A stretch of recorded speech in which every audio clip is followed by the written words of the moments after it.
Geralmente quando falamos em história dos Estados Unidos, estamos falando de história do capitalismo e isso não está errado. E geralmente quando falamos em história dos indígenas dos Estados Unidos, estamos falando de pobreza, de miséria, de conquista. Mas há uma história sobre os indígenas Osage que não te contaram e que Martin Scorsese, cineasta estadunidense, vai te contar em Os Assassinos da Lua das Flores.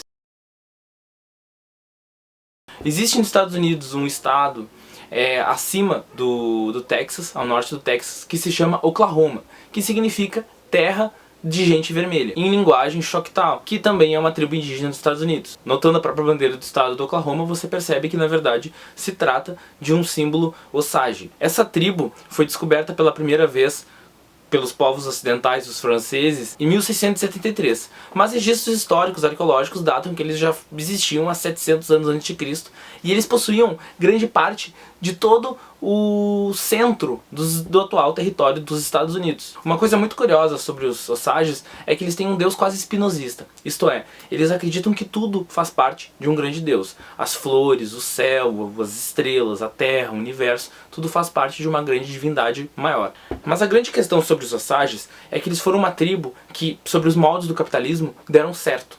Eles, como o filme do Scorsese apresenta, possuíam mordomos, garçonetes, empregados domésticos que eram brancas, pessoas brancas, né, franceses, ingleses, estadunidenses mesmo, que serviam eles porque eles viviam uma vida de luxo. Eles tinham carros, joias, mansões, e sofriam um grande preconceito da sociedade dos Estados Unidos, porque como assim você vai ser índio e vai ser rico? Como assim você vai ser indígena, né, e vai ter casa, vai ter mansão, vai ter carro? Se você é indígena você tem que morar no meio do mato? Só que não era assim.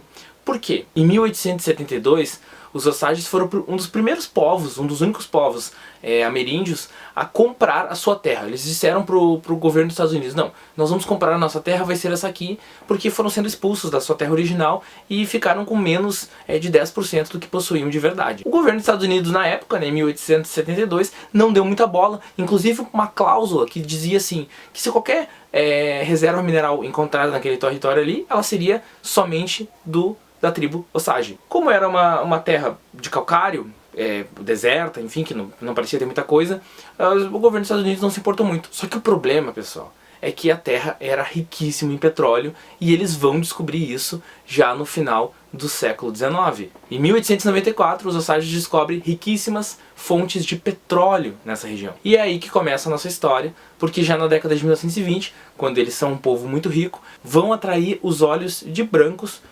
proletários ou não, que queriam enriquecer à custa dos Osages porque achavam que aquela riqueza ali não deveria pertencer a eles, já que estava em território dos Estados Unidos. E é aí que o Martin Scorsese traz os seus dois principais atores, né, que é o Robert De Niro e o Leonardo DiCaprio, que na verdade fazem parte dessa história que é real. Existiu de fato uma Molly Bookhart com o marido, né, o Ernest Bookhart, que interpretado pelo Leonardo DiCaprio. E a Molly, enfim, ela é interpretada pela lindíssima Lily Gladstone, que é uma atriz ameríndia de fato, que faz muito bem o papel dela, que foi inclusive aprovada pela tribo Osage para interpretar a Molly.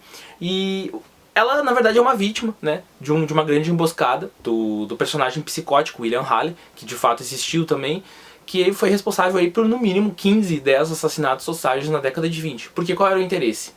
O filme todo, ele se baseia na necessidade da riqueza, do lucro, da façanha, da propriedade privada. É tudo que interessa. Tanto que esse personagem do De Niro, o William Haley, ele faz com que o Ernest, o seu sobrinho, que está vindo da Primeira Guerra Mundial, com uma mão na frente e outra atrás, sem muita perspectiva de vida, que se case com uma pele vermelha, com uma moça vermelha, como ele mesmo classifica, para que ele consiga herdar as terras ali daquele povo. E ele de fato faz isso, tem 3 filhos com ela, e começa a morrer a irmã, começa a morrer a mãe, começa a morrer o irmão da Molly, porque o plano é que todas as terras fossem transferidas para as pessoas brancas. Então o filme ele começa a ter esse ritmo alucinante, ele possui quase 4 horas, que na verdade está todo baseado na necessidade do lucro. E mostra a cara que os Estados Unidos não gostam de mostrar, que é o genocídio indígena já depois de uma Constituição, já depois da Guerra Civil, já depois da independência, já depois da civilização. Mostra os indígenas, em história real, como pessoas civilizadas, que vivem em sociedade, que possuem suas riquezas, que possuem suas terras, e os estadunidenses como verdadeiros bárbaros, que fazem de tudo, que são capazes de tudo, são os verdadeiros vilões em seu território, prontos a conquistar qualquer coisa que seja deles. O próprio Scorsese vai fazer uma atuação muito interessante no filme, eu não vou dizer em que momento ele aparece, mas a cena final do filme, ela é catártica, ela é fantástica.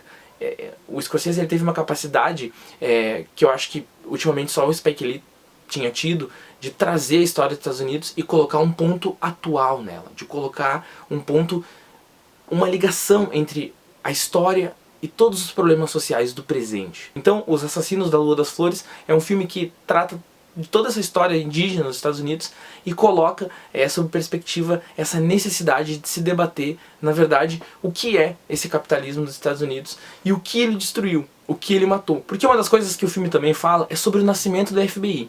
Caso você não saiba, ele é citado no filme, o J. Edgar Hoover, que foi diretor do Escritório Federal de Investigação, o FBI, que foi fundado no início do século XX, que na época era só um burô de investigação do governo federal. Só que no caso dos Osages, eles começam a ganhar uma certa perspectiva, eles começam a ganhar uma certa organização enquanto organização.